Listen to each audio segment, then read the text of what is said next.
Hello दोस्तों, स्वागत है हमारे YouTube channel certain study material में। और आज हम बात करेंगे 29 जुलाई के इंपॉर्टेंट करंट अफेयर्स के बारे में। तो बढ़ते हैं आज के बिग अपडेट के साथ आज के क्वेश्चनों पर। तो जैसा कि फर्स्ट क्वेश्चन है, हाल ही में किस केंद्रीय मंत्री ने सोहरा यानी चेरापूंजी में ग्रीन सोहरा वनीकरण अभियान यानी ग्रीन सोहरा एसोसिएशन कैंपेन को लॉन्च किया है? तो किस मंत्री ने लॉन्च किया है? तो ऑप्शन ए जो अमित शाह जी हैं, ठीक है, जो कि हमारे होम मिनिस्टर हैं, इन्होंने ही इस अभियान को लॉन्च किया है, ठीक है। और होम मिनिस्टर के साथ साथ ये कोऑपरेशन मिनिस्टर भी हैं, ठीक है। कोऑपरेशन मिनिस्टर यानी सहकारिता मंत्री, क्योंकि हाल ही में सहकारिता मंत्रालय खोला गया था, ठीक है। तो उसका पदभार भी इनको दिया गया है, अमित शाह जी को, ठीक है। तो याद रखेंगे। अब देखिए, ये जो अभियान है, यह अभियान असम राइफल्स और मेघालय, ठीक है, असम राइफल्स और मेघालय, ठीक है, द्वारा चलाया गया है। अब देखिए, इस जो ये अभियान है, ठीक है, इस अभियान के तहत 86% पौधे लगाने का लंबे समय तक लगाए जाएंगे, ठीक है। इसका यही उद्देश्य है, याद रखेंगे, ठीक है। तो अब बात कर लेते हैं अगर ऑप्शनों की, तो ऑप्शन बी है राजनाथ सिंह। तो ये हमारे कौन है? ये हमारे डिफेंस मिनिस्टर हैं। कौन है? तो देखिए, ये डिफेंस मिनिस्टर हैं, ठीक है, रक्षा मंत्री हैं। अब बात करें अनुराग ठाकुर की, तो ये कौन है? तो खेल मंत्री हैं, ठीक है, जिन्होंने किरण रिजिजू की जगह ली है। और नितिन गडकरी ये हमारे कौन है? सड़क परिवहन और राजमार्ग मंत्री हैं, ठीक है, याद रखेंगे। बढ़ते हैं नेक्स्ट क्वेश्चन पर। क्वेश्चन नंबर 2, हाल ही में भारत के किस पूर्व महान बैडमिंटन खिलाड़ी का 88 साल की उम्र में निधन हो गया है? तो किसका निधन हो गया है? तो ऑप्शन बी नंदू नाटेकर। तो option B is the right option, ठीक है। अब देखिए, जो नंदू नाटेकर थे, ये मात्र 88 साल के ही हुए थे, इनका अभी निधन हो गया है। अब ये देखिए, ये हमारे बैडमिंटन के पहले भारतीय खिलाड़ी थे, ठीक है, बैडमिंटन के पहले भारतीय खिलाड़ी थे, याद रखेंगे, ठीक है। बहुत बहुत बढ़िया क्वेश्चन बनता है जी के रिलेटेड, ठीक है, कि पहले बैडमिंटन खिलाड़ी कौन थे? तो नंदू नाटेकर थे। अब देश के लिए इन्होंने देखिए, अब अगर बात कर लें कि इन्होंने कितने खिताब जीते, तो इन्होंने अभी तक, ठीक है, 6 अंतर्राष्ट्रीय खिताब, ये जो राष्ट्रीय चैंपियनशिप का खिताब इन्होंने जीता है, ठीक है, 6 बार, याद रखेंगे।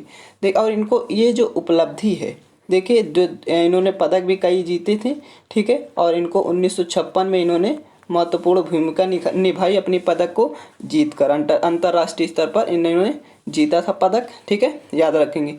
तो बढ़ते हैं नेक्स्ट क्वेश्चन पर। क्वेश्चन नंबर 3, हाल ही में कर्नाटक के नए मुख्यमंत्री के रूप में किसने शपथ ली है? तो किसने शपथ ली है? तो देखिए, हमारा आंसर क्या हो जाएगा? तो ऑप्शन हमारा डी हो जाएगा, बसवराज बोम्मई, ठीक है। Option D is the right option. तो देखिए, ये कर्नाटक के 20वें मुख्यमंत्री बने हैं। कितने? कौन से? 20वें मुख्यमंत्री ये बने हैं, 20वें, ठीक है। और जो बसवराज बोम्मई हैं, ये एसआर बोम्मई के, देखिए, एसआर बोम्मई के ये पुत्र हैं, ठीक है, एसआर बोम्मई।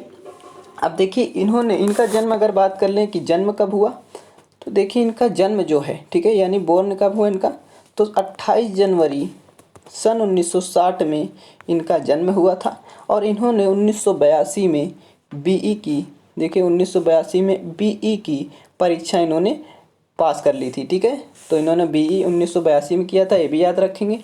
अब देखिए, सोमवार को ही इन्हें 20वें मुख्यमंत्री के रूप में इन्हें निर्मित किया गया है, ठीक है, याद रखेंगे। और सन 2000, देखिए, जो कर्नाटक का विधानसभा है, ठीक है, क्या? विधानसभा, ठीक है। तो विधानसभा में इन्होंने सन 2004 से 2008 तक, ठीक है, 2008 तक ये सदस्य भी रहे कर्नाटक विधानसभा के। तो इतना याद रखेंगे इस क्वेश्चन से। और बात कर ले अगर ऑप्शन ए की, प्रहलाद जोशी, तो ये क्या है? तो ये कोल मिनिस्टर यानी कोयला मंत्री हैं, ठीक है। ऑप्शन बी शिवराज सिंह चौहान, तो ये कौन है?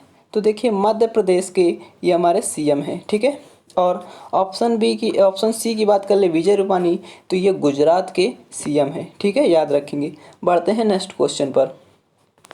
क्वेश्चन नंबर 4, गुजरात काडर के किस वरिष्ठ आईपीएस ऑफिसर को दिल्ली पुलिस का आयुक्त बनाया गया है? तो किस ऑफिसर को बनाया गया है? तो ऑप्शन हमारा हो जाएगा सी, राकेश अस्थाना को। तो option C is the right option. अब देखिए, जो राकेश अस्थाना है, इन्होंने, ये कौन है? तो सन 1984 बैच के ये आईपीएस ऑफिसर हैं, ठीक है, 1984 बैच के IPS ऑफिसर हैं। और ये CBI के, देखिए CBI के और BSF के भी ये डायरेक्टर जनरल रह चुके हैं, यानी महानिदेशक रह चुके हैं, याद रखेंगे। और इन्होंने झारखंड में अपनी पढ़ाई की थी, ठीक है। तो इतना याद रखेंगे इस क्वेश्चन से, बहुत बढ़िया क्वेश्चन है, ठीक है, मोस्ट इंपॉर्टेंट क्वेश्चन, याद रखेंगे इसे। तो हमारा इस क्वेश्चन से राकेश अस्थाना को याद रखेंगे। बढ़ते हैं नेक्स्ट क्वेश्चन पर। क्वेश्चन नंबर 5, हाल ही में किस राज्य सरकार ने शुद्ध पेयजल उपलब्ध कराने के लिए ड्रिंक फ्रॉम टैप योजना को शुरू किया है? तो किस राज्य सरकार ने किया है? तो देखिए हमारा ऑप्शन क्या हो जाएगा, ऑप्शन हमारा डी हो जाएगा, उड़ीसा राज्य ने। तो उड़ीसा राज्य ने क्या किया है, जल के लिए ड्रिंक फ्रॉम टैप योजना को शुरू किया है। कब किया है तो ये भी जान लीजिए। तो देखिए जो उड़ीसा के मुख्यमंत्री हैं, ठीक है, नवीन पटनायक जी, तो इन्होंने इस योजना को लॉन्च किया है। कब? तो 26 जुलाई को ही इन्होंने लॉन्च किया है, 26 जुलाई 2021 को, ठीक है, जो अभी 26 जुलाई था उस दिन ही लॉन्च किया है।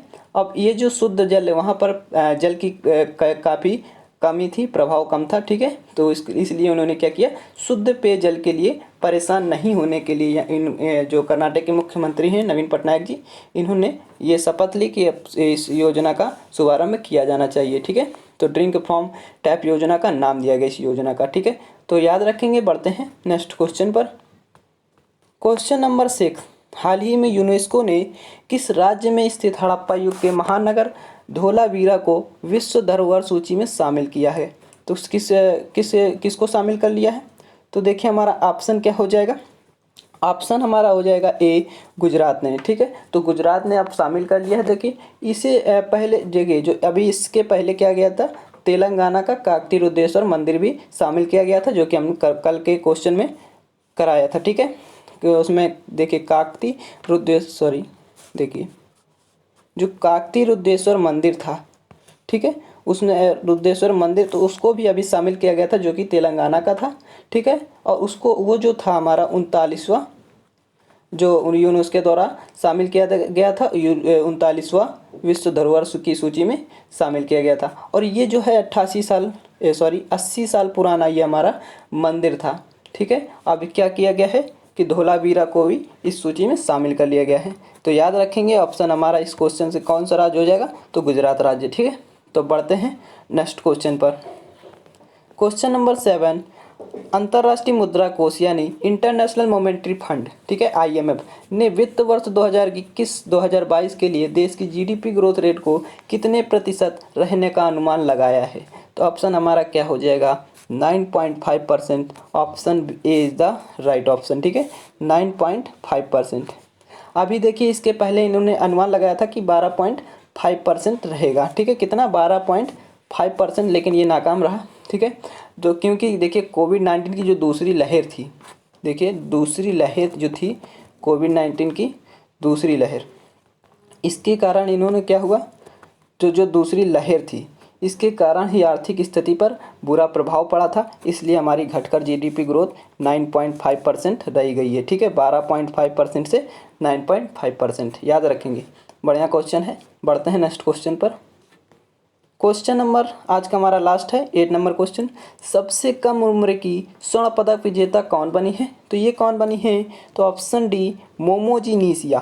तो option D is the right option, ठीक है। बहुत बढ़िया क्वेश्चन है ये भी, ठीक है, याद रखेंगे। सबसे कम उम्र की थी ये, ठीक है, मोमोजी निशिया को याद रखेंगे। इस क्वेश्चन से इन्होंने गोल्ड मेडल जीता है, ठीक है, स्वर्ण पदक जीता है। तो अब अगर आप लोग को वीडियो पसंद आई तो मेरे वीडियो को लाइक करें, शेयर करें एंड सब्सक्राइब करें। Thanks for watching this video.